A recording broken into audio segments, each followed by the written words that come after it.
10 Steps Further is a podcast designed to help you get 10 steps further along your spiritual journey. If you've been on your journey for 30 years or 30 minutes, if you believe in God, or even if you're not sure He exists, all we're trying to do is help you get 10 steps further. I'm Jonathan, and this is Jack, and we're just taking a walk. Why don't you join us?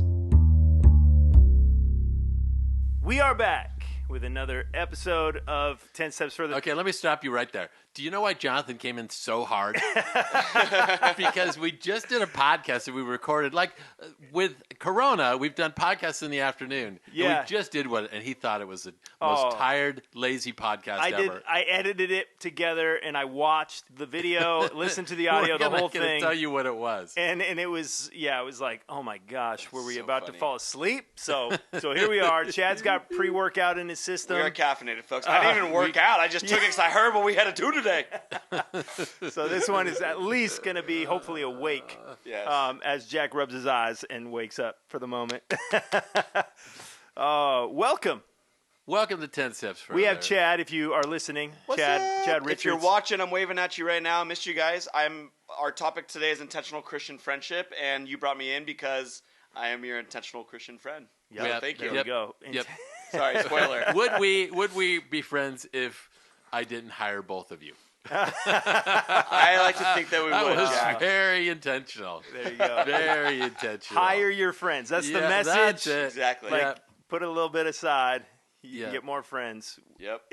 if you There's hire them. there's no doubt that everybody is listening has friends.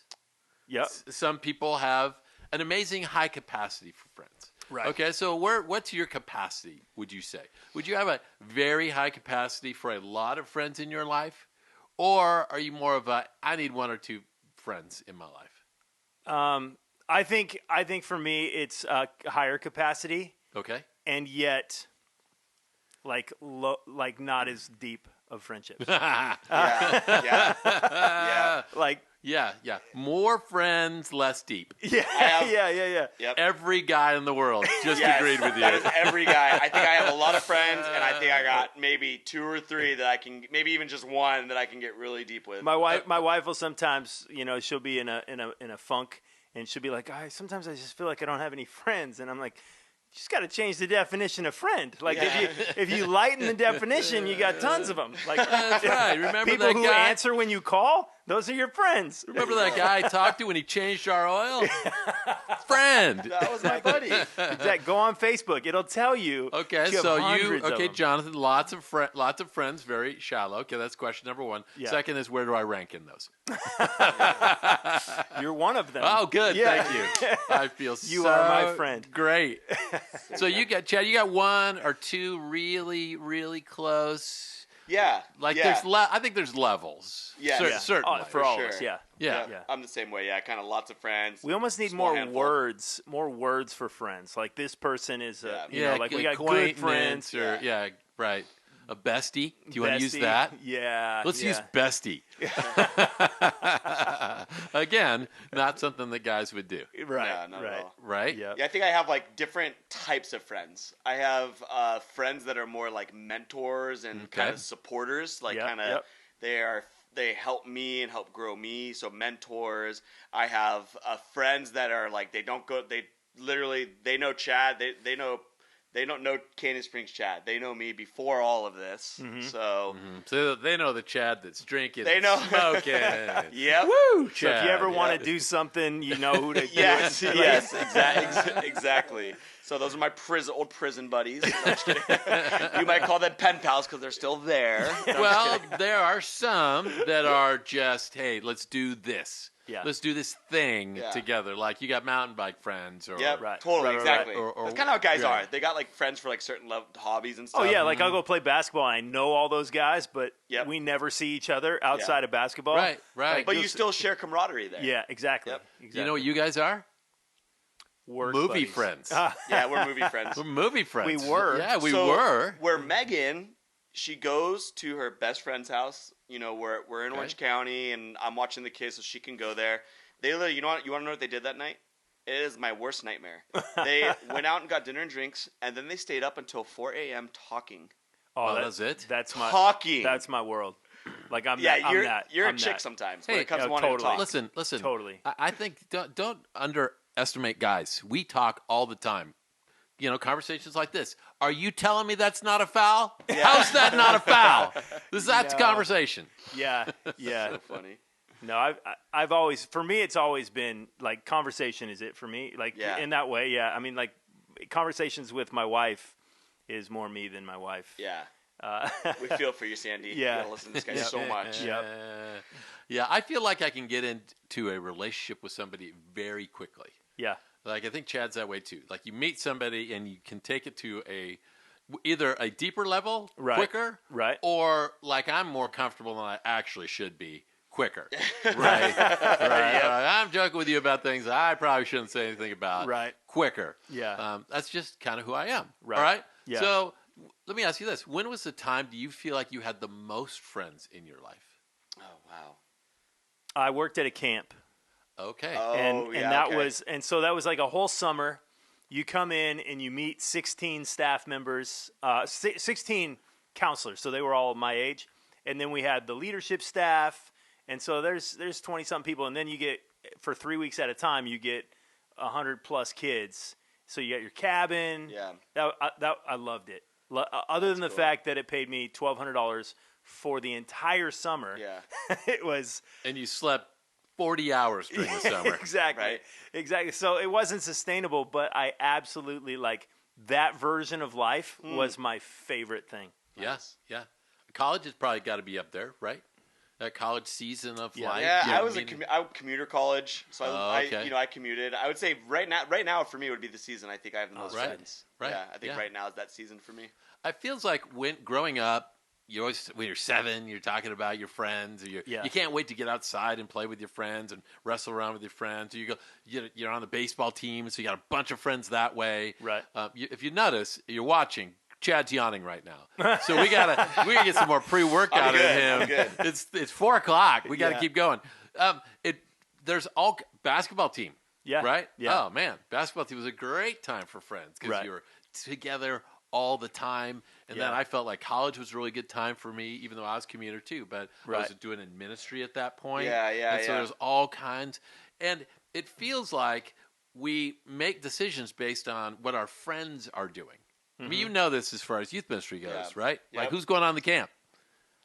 I mean, that's The first question is like we literally when we would do camp signups, we would ask kids that they know if they know they're going, we would ask them, hey, sign up early because for all the new kids, we want to have a list of kids that are going because the new kids they're going to ask who's going. And then every once in a while you got a kid and you're like, don't sign up yet. If Yeah. people know you're going. Yeah, yeah, Josiah Schmitz. well, it was brilliant. If you're doing ministry anywhere, Yeah. Chad would do this. He'd have this big board with the logo. Sometimes I think we even made. I think I even made a couple things for you. Yeah. And you would put people's names on Yep, it, sign and up they board. just start adding the names because you want to know if your friends are going. Yeah. Right. Will my friends be there? What are we all doing at night? And then we get to this place where we get a job, and the decision is different. The decision isn't who's going to be there, who's working there. The decision is how much money am I making? Will this advance my career? And over time, friends become less important. I was just saying, generally speaking, we're fortunate we get to work with our friends Right. at this place. That's not everybody. Yeah, Yeah. that's true. And is it possible that people get to this place where they don't have as many friends because that idea of friend has dropped off? Like, did we Yeah. just get smarter to realize that money's going to fill us up more? Yeah. Well, that too, and I think single people probably have more friends Yeah. in the single people world. So like young college age kids, all that. Because I think one of the things that you find is like, you know, everybody still has a capacity for friendship, and Yeah. and you find that your family takes up a lot of that. Yeah. You know, your Yeah. spouse, and then you get little kids. Your kids start growing up. So because I've seen even the empty nester group seems to kind of have come back to that friendship, and they got their people that they go out with who don't live in their house. Yeah. But when you're in that season where the people who live Yeah, in your house, it's true. they just dominate. Yeah. It's true. Yeah, that's so true. one way or another, we got to get a handle on this because our personal growth is tied into relationship. Yeah. That's how we grow. Yeah. We don't grow singularly. We don't grow by just listening to other podcasts. This one, yes. We don't grow just by listening to messages. Yeah. Right. We grow when we're in a relationship, when we're wrestling with something Yeah. together, Yeah. right? Yeah. And just biblically, where do we see this? Where do we see this desire for relationship? Yeah. Community. Where is it? Yeah, in the Bible, Jack. Like, Okay, good. well, Back, front. no, you see it Both. everywhere, man. You see it with Jesus when he picks the disciples. You see it. Paul talks about friendships so often. You see it even just in Genesis that God's literally in community with himself. You see the Holy Spirit represented there, and it's a Trinitarian God in community with himself. We're created for community. And this is a good topic right now, talking about community, because, to kind of set the date, I want to say it because, years from now, we're going to listen to this, maybe looking back. We're in the middle of COVID-19, a pandemic right now, which is challenging us in our friendships in our community. And it's been really hard to keep up on friendships right now.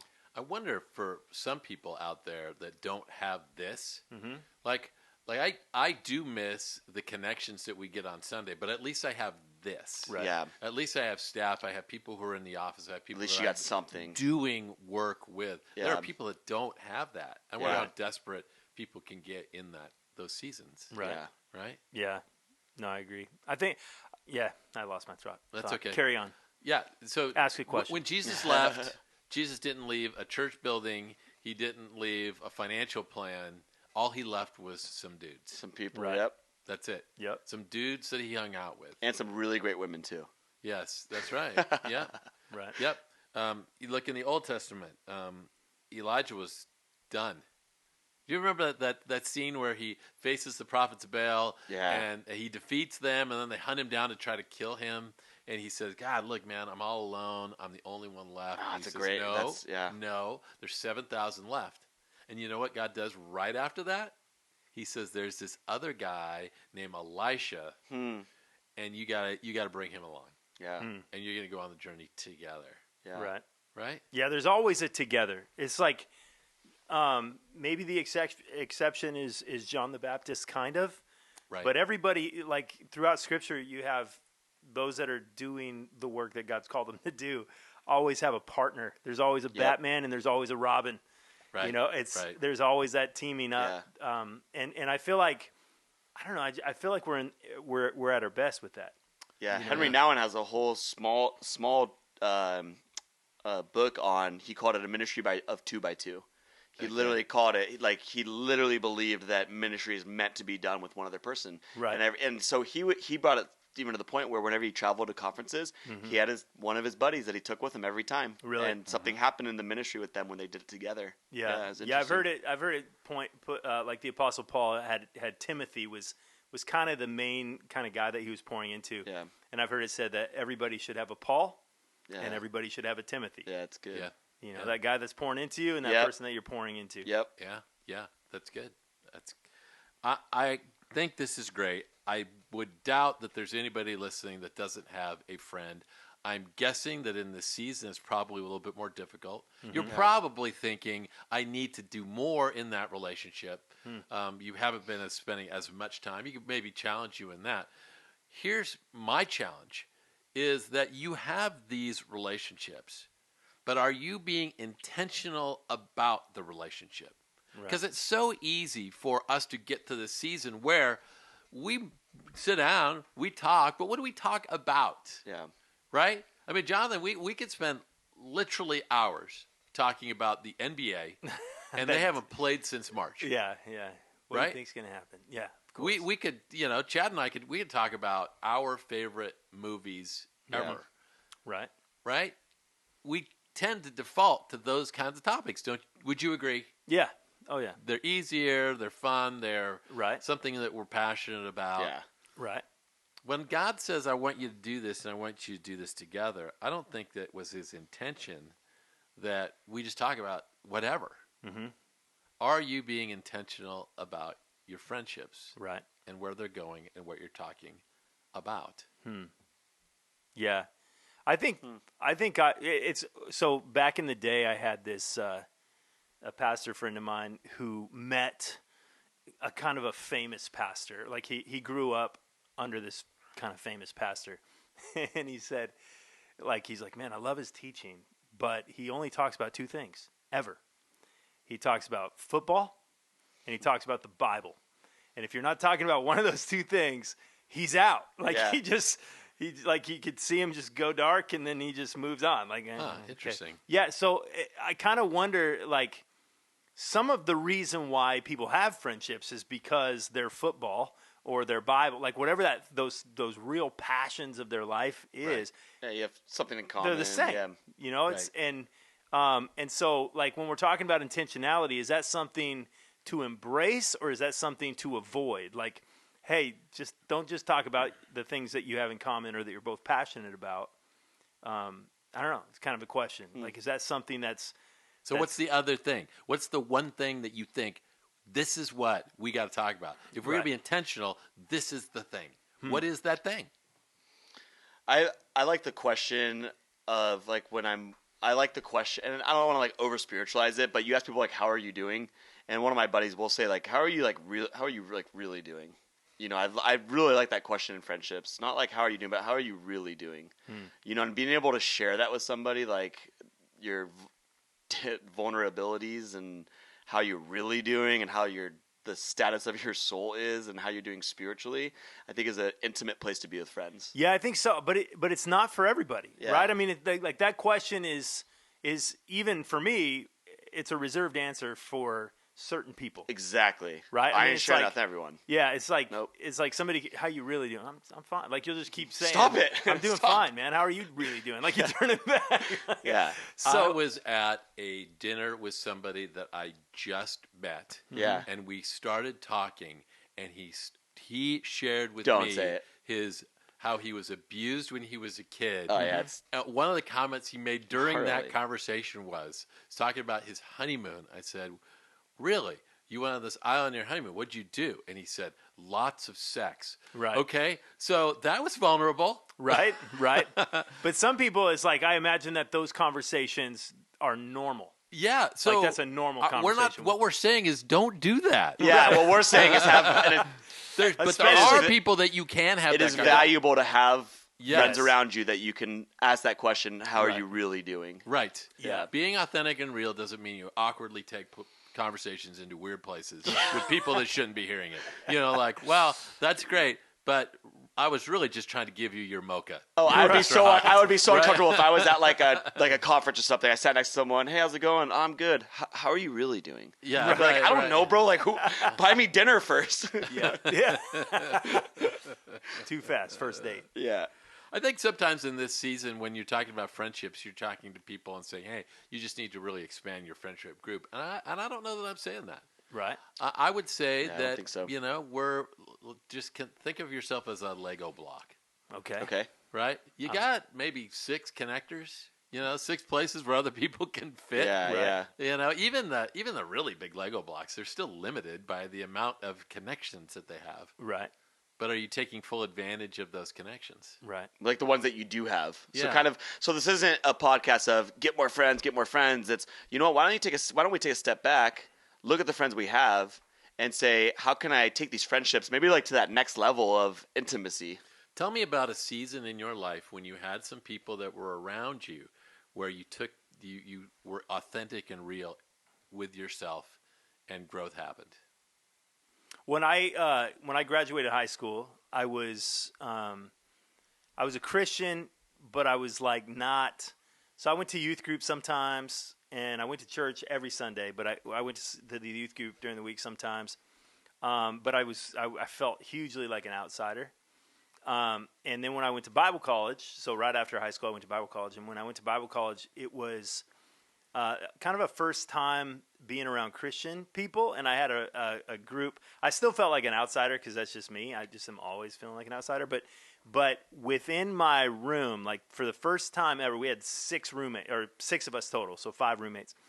And that was like the deepest group of friendship with guys I've to this day ever experienced. Yeah. Where we just like we could talk about anything. We get real about everything, and it just I didn't think that existed before that. and I've rarely seen it since. But it was just like I had so many questions, and I was going to classes and learning stuff. But I feel like I learned more in our conversations with that group of guys in that room than I did probably from most of the classes that I took and most of the other stuff. It was just like, and a lot of it was, you know, as a Bible college, so somebody would throw some heady theology at you, and then I'd be like, I don't understand, and then these guys would help me process, I was kind of I was probably the one who made us all talk. Yeah, right. You know, I just got in the room and just like, what do you guys think of this? You know, and they were stuck because we were all in one room. But I don't know. I that was huge. Like that group of friends, haven't kept in touch with any of them, but several of them are no longer Christians. And yeah, That was a fantastic illustration till right at the end. Yes, I know. You should have just left that part out, bro. I dropped it. I know.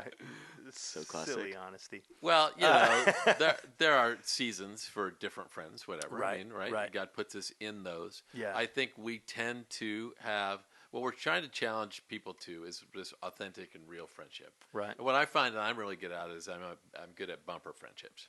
Okay. You know, like you go to the fair and do bumper cars. Oh yeah. Right. Yeah. You know, and I just happen to bump into them, Right. and so we get in a conversation, which is good. I think I have a gift for that. Right.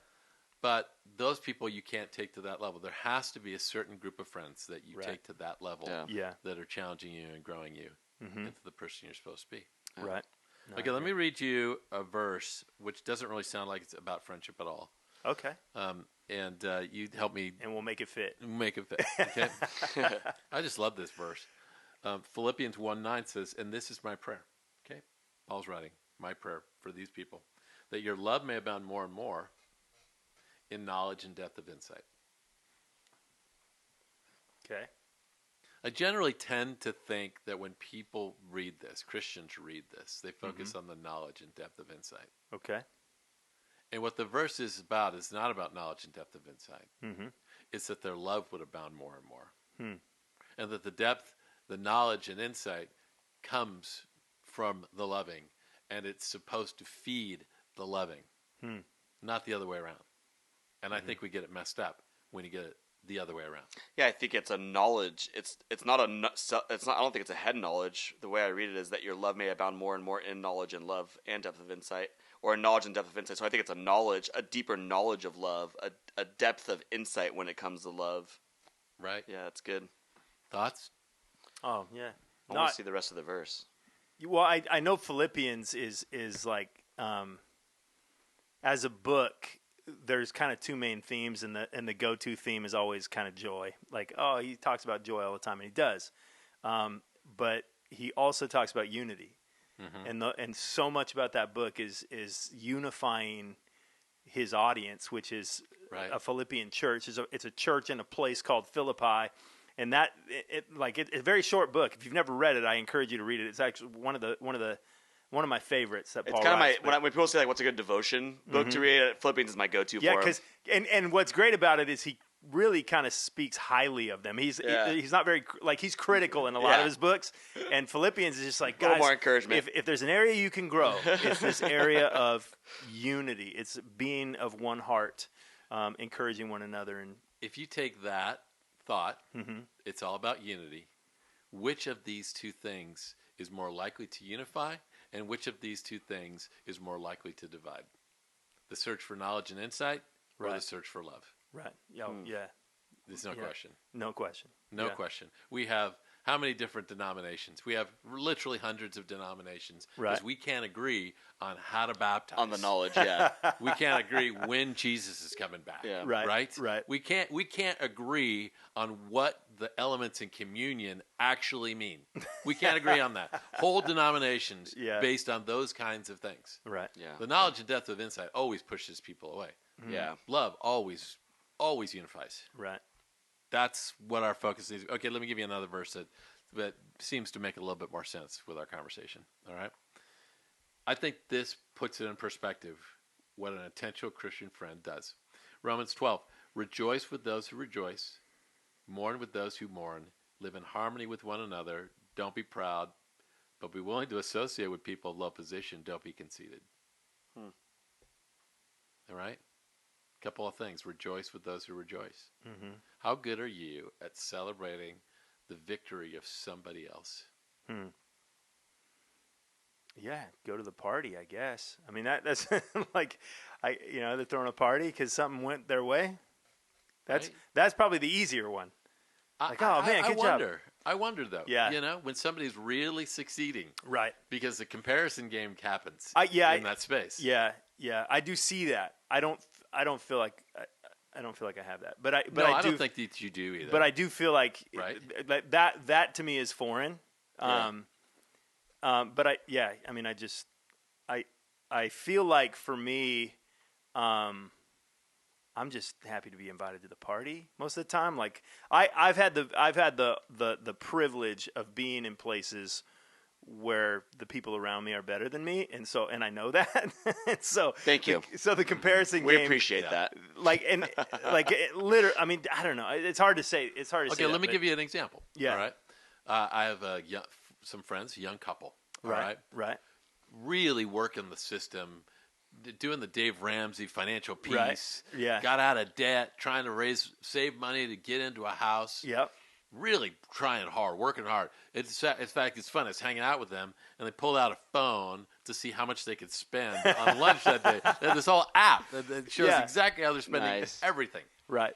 Some other friends, not working hard at all, but their parents are rich. Yeah.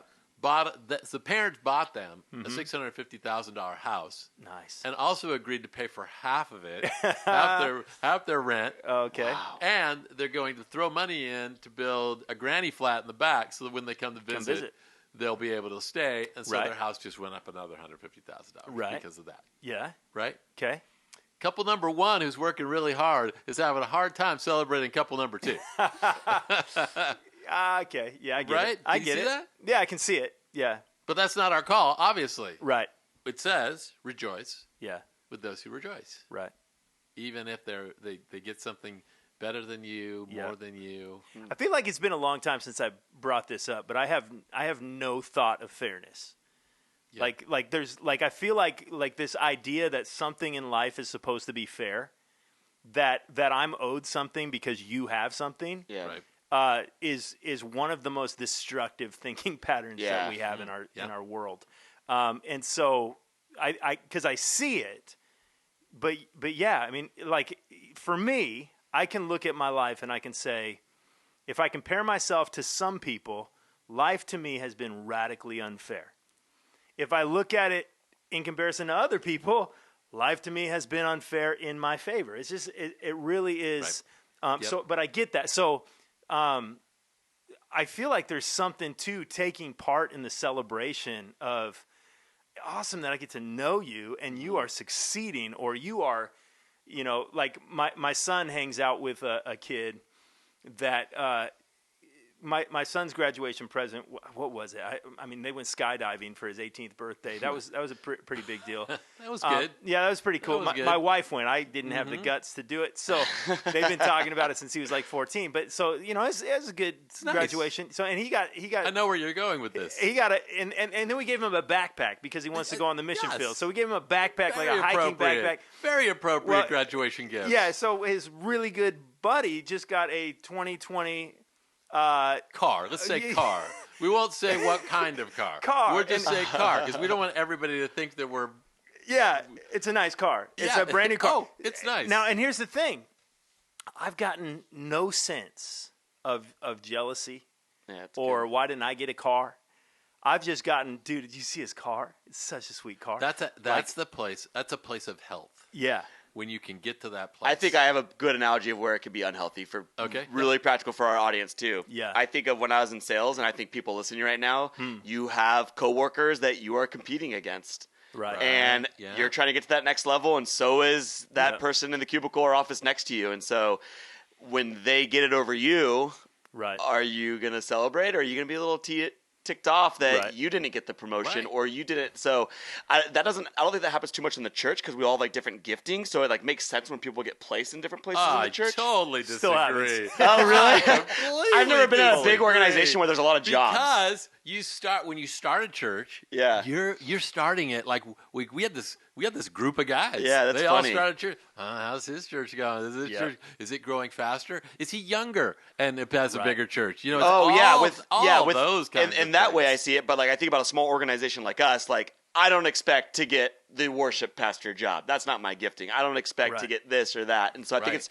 But I think of when I But was in think sales, that there man. but there may have been people who did expect to get that job. Yes, that's you know, true. Or, That's or true. To, or to think through and, that. a, Like, true. in an even larger church, you know, you think of mega scale where they got hundreds of jobs. Oh, Right. there's some competing Yeah, there, for but sure. but I think it practically like when I was in sales, man.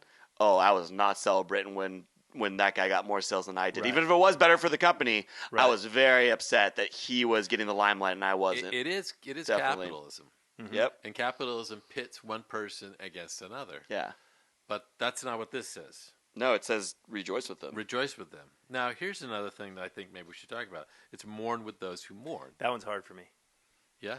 Yeah, I mean, because it's just really, I mean, that's compassion, right? That's just like Jesus was good at it. Yeah. But it's just a little bit because I intentionally try to stay in a world where I'm not whining about things. Right.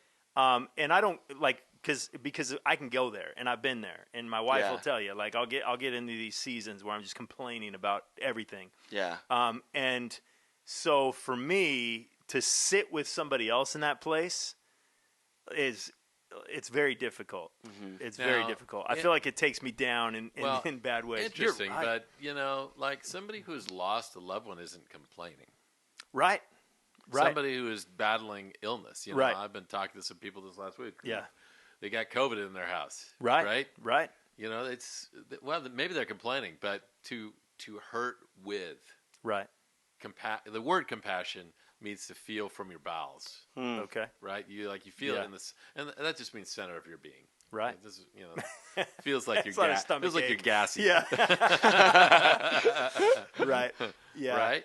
Here's Yeah. one of the things I want to talk about is there are people right now that in this COVID season, they have reason to mourn. Yeah. Absolutely. And I want to give people the okay to Right. mourn a Right. little bit of the losses that you have. Yeah, and that's the thing is I'll never try to take away somebody's, like if you're going through it, but I just have a hard time going there. Yeah, that's okay. you know, It might be a gifting thing or Yeah. a skill thing. Yeah. Leslie will make up for you. I know. Yeah. Yes. Yeah. Yeah. Definitely will make Yes. will make up for you. Here's one that maybe this is the heart of it. It says live in harmony with one another. Okay, we get it.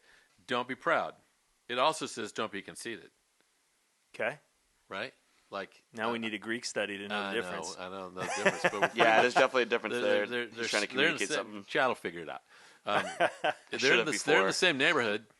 Yeah. Yeah. Right. Same right? block. Your ability to rejoice with somebody who's doing well has everything to do with your pride. Your pride, 100%. I was gonna say that earlier, man. When you, if you're in that, I'm gonna go back to that sales analogy. When you're in sales, man, it's gonna take a lot to strip your pride to celebrate that the guy got the promotion next to you when you felt like you should have gotten it. Right. You got to right. strip your pride for that. Yeah.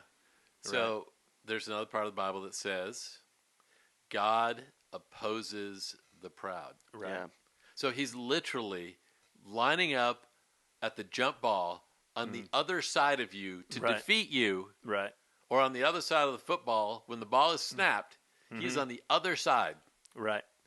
when you are proud. Right. Wow. Help me with that one. Yeah. Yeah. Well, and specifically speaking of unity, I mean, I can, oh man, like you can trace most of your problems maybe to your own self elevation, Sure.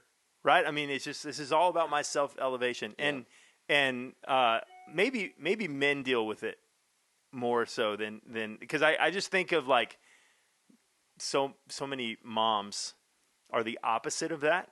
You know, this humility, this self-sacrifice, this others focus, lift others up, as where, you know, men always kind of have this compartment of building myself. Yeah.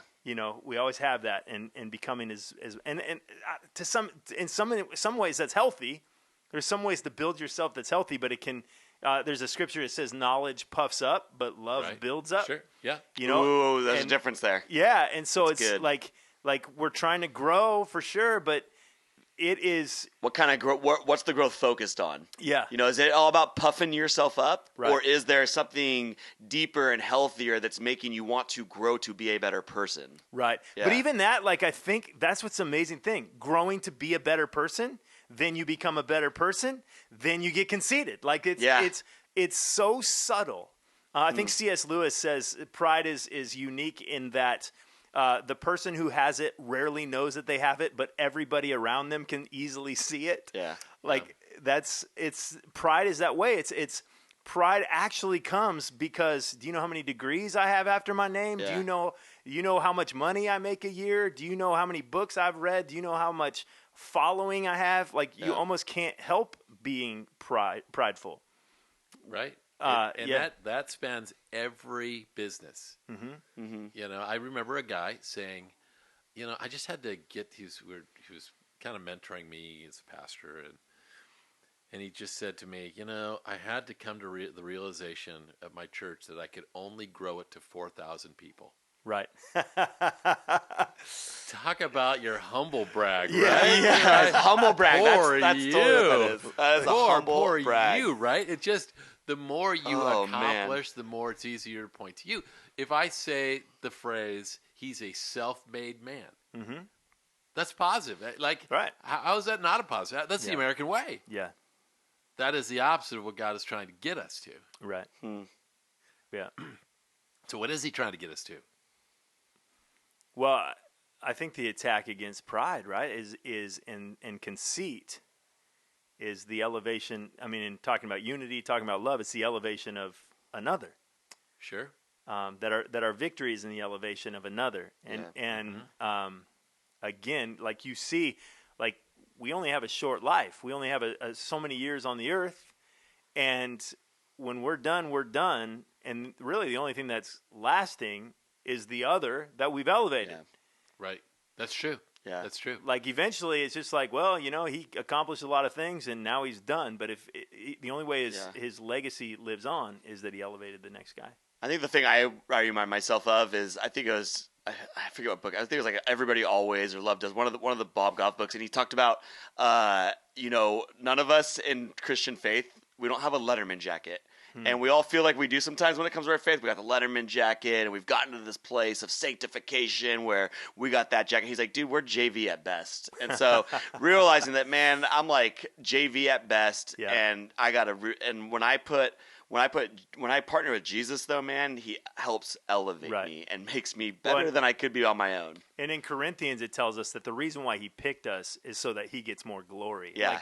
So that people look at us and be like, wow, he did that with you? Yeah. And that there's I hate to say this because I don't know if you'll agree with this, but when I see somebody who I'll see bumper stickers that say nobody owes you anything. You gotta just work hard or whatever. Whenever I hear somebody like that, what I never hear them saying is the country that they grew up in, the family that they grew up in, the color of their skin. Right. What they're saying is, I'm self-made. What they're not taking into account is all the blessings that they got along the way. Right. That's where we have to separate. Right. Not self-made. You are God-made. Right. And if you are God-made and all the things that you have, you realize it's because God put them in your lap. Right. Yep. That was the one phrase I keep hanging on to this from. I think it was one of your last messages we gave at Canyon Springs. The one line I keep going back to is Jonathan sent a message. He said a lot of people, they are not in their position because they are the best person for that position, but they are there because God appointed them. Dude, there are plenty of people that could do what I am doing here way better than me, way more experience, but I feel like that God has put me in this position for a reason. And so I think when we recognize that, man, it kind of reinvigorates your calling. So for people that are listening, you are probably not the best person in that position at your job, but I dare you to believe that God put you there for a mission and a reason. Right. Yeah. I agree with that. You're welcome. You do should- agree you should- with that. you should- said you it. get that agree painted with what I somewhere, bro. said. I don't Yeah. remember I saying agree with what I said. Yeah, it's because you ripped it off from someone better than you probably. Exactly. Point to me the person in the Bible that was placed in Jesus. their position, placed in their position of authority because they were the best. Jesus. No, And Jesus only. Jesus is the only answer. No, everyone else Right. was David. God put him there. Yeah. Everyone, God put them there. I mean, Yeah. really, that's it. Right. I don't see Solomon, Solomon for sure thought that he was the best. this- right? Solomon, right? Am I getting it right? Son of David. Yeah. Yeah, Yeah, he yeah, for yeah, sure yeah. thought he was the best. Right. Yeah, Bible And- scholar over well, here. and then he gets the point at first, or in Ecclesiastes, I think it's second chapter, where it says, "Like I've done all this. This means Yeah, nothing. it's Right. nothing. I It thought means this was it, and it's zero. nothing. It's zero. I've accomplished everything, and it means zero. Right. I mean, Okay, so- everybody's like that. Help us bring it full circle. So we're talking about this like stripping your pride. This has something to do with friendships because when I have a friendship, when I meet with my friend, and if I do want to be intentional, I do have to kind of strip my pride a little and go, you know what? Like I'm going to maybe put myself out here because my friend isn't doing it. So maybe I need to be the one that gets a little vulnerable because vulnerability begets vulnerability. How else can we take it full circle? What Yeah, do you no, I think? think that's a good start. If you ever in a small group and everybody's talking about sports, and then the one person says, "My marriage is failing," Yeah. all of a sudden, Whoa. Whoa. it gets real, Right. and you start opening up. You get to the real stuff. Yeah. Right. Right. So that you taking that step of vulnerability, not with the barista, No. but with people that matter. I think that. Right. I almost want to do what do That's they call it, like a intentional. social experiment. I want to really go do that kind of stuff now, like with the We really barista, and be ought- like, we really ought to "How are you videotape doing?" And then that. just look at him serious and go, My "How are marriage you is really failing. doing?" Yeah, Right. Or you tell them how you're really doing. Yeah. yeah. How are you really doing? I am not good, man. Like, let me tell you. Let me just lay it out for you. I think that's good. That's a good step. Yeah. You know, to be intentional about that. I think maybe this is a good time to evaluate your heart. Can you celebrate the people who are succeeding around you? Right. Yeah, amen. Right. Yeah. I think a step is, man, if you don't got someone, I think you said it earlier, if you don't kind of having those different people in your life, if you don't have someone that is pouring into you or that is even mentoring you along the way, someone a little further ahead in life, man, those mentors I've had in my life have just been a really pivotal role, especially right now, the season I'm in. Right. So I encourage people to find a mentor. I had heard Judah Smith, who's a pastor up in Kirkland, Washington. He's better than me. He's better than Jack. He says, I haven't listened to him in a while though, so maybe he's not as good anymore. But he was talking about how mentors. I just think this is an interesting insight because I never thought about this before. Most of the time, the mentor doesn't choose. Is it a mentee? The mentee. It is. That's the right word. That they don't choose that the person who wants to be mentored. They're the ones that got to reach out. They're the ones who have Yeah, to reach out. exactly. Like how come nobody's ever mentored me? Well, that's the thing is that's on you, Yeah, it's That's- not their job. right? It's your job to reach out to the mentor. Yeah, Yep. yeah. And I just thought that was important. That's why in Yeah, our it is. season, Mm-hmm. we've made some staff moves and changes, and we put Chad in a spot where he has more leadership ability. Right. And that's one of the skill sets he has. He always asks. He always wants to know. He always wants to improve. He always wants to be better. Right, And he has intentionally put himself in that spot. Yeah. right. One of the things I wanted to say is you will get in a church, you'll get people who go, man, it's just a bunch of clicks. Nobody's ever reached out to me. And I'll Right. just tell you, man, Yeah. it starts with you. Every Yeah. time. And don't be the person that evaluates it. Mm-hmm. I have people in my life where if we're going to get together, I'm going to ask them. Right. It's the only way it will ever happen Yeah. is I will ask them. Yeah. They'll never ask me. You know, they won't ask me. I have to ask them. Right. If you evaluate that and you keep a score, that friendship will end. Yeah. Right. They Yeah. never call me. I call them every time. Yeah. I know. Yeah. I've heard that, and it's Yeah. like, well, If Keep- you look keep at calling it, 'em. yeah. If you look Yeah. at it like this is what God has called you to do, right, and you're going to be the one that makes the difference. right, What does it matter? right. Right. Amen. All right. You got any more on friendship? You guys want to take this time to just tell me what a great friend I am? You want to end like that? You are a great friend. Ah, we just ran out of time. Yeah. Yeah, you do it. You do it well. You do it well. I feel like I'm more of a like the problem with the title for me the area of growth is the area of intentionality. I feel like in the moment I'm great. Like I Right. can, like, Yep. you know, somebody calls me, I'll talk forever. And you know, it's the, like, who needs to hear from me right now Yeah. is sometimes like, or oftentimes is the question I'm not asking. Well, okay, so I would look at both of you guys in that same way, right? So, Jonathan, for you, you're great when you bump into somebody. Who is it that you need to intentionally figure out who you're going to bump into? Right. Right? Yeah. And Chad can be so focused on all the things that need to be done that he can't fit those people in. Right. Yeah. But he does. You do a good job. Yeah. I don't. Like you schedule it better Like than I you'll do. schedule I will And schedule it, yeah, but And I will might be better in the grocery store. But where I will, That's right. Where That's if I'm don't talk like no, dude, I'm not here I'm not here for friendship. I'm here to get groceries, and I need to get back to my family because they need me right now. But where I will lack and where my area of growth is I like prioritize the friendships. You know, I kind of got like a hierarchy of like, okay, like this one has been like my friend forever. I need to make sure that he needs my time. I need to be there. Right. Where I need to also start thinking about, you know, where like maybe it's not all about me, not what Right. Chad needs. Who are the people in my life that like you said like maybe need to hear from me Right. because they're going through something. So a little more empathy growth, which is always the area of growth for me. I'm like you. I'm more like you, Jonathan. I'm great with bumper friends. I really Right. am. And in this season, it's been hard because I just don't bump in. When I do, Right. it's great. Right. But I'm not. And I don't bumping into people at recognize them because church. they're wearing a mask. That's true. And they're like, I think I know that person. And if I see you at the store, people at our church that are listening, I'm glad to see you, and I will talk to you. But really, stay out of my way. I Yeah, got we don't need problems. not 15 minutes. No, I'm just kidding. So here's I love our here's people. one thing I would challenge people in to be okay with. One of the things that I've started to do is during my devotions, if God puts somebody on my heart, to reach out to them in the middle of it. That's awesome. And so sometimes what I will think is, oh man, I'm messing up my relationship, my time with God by reaching out to this person. Well, maybe God put him on my heart so that I could do that, Right. right? So that maybe take that into account. That's good. All right, guys. Well, thank you. You guys are both great friends. You guys are both Thank great you. friends. Yeah, thanks for Yep, paying us. yep. Appreciate it. Yeah. It is a lot to be your friend. I'm just kidding. No, it's good. This is fun. Glad to be back. Friend budget. All right. So we're gonna end this podcast. Jonathan and I will continue to talk. Chad will go on with his life. See you next time. All right, see you guys.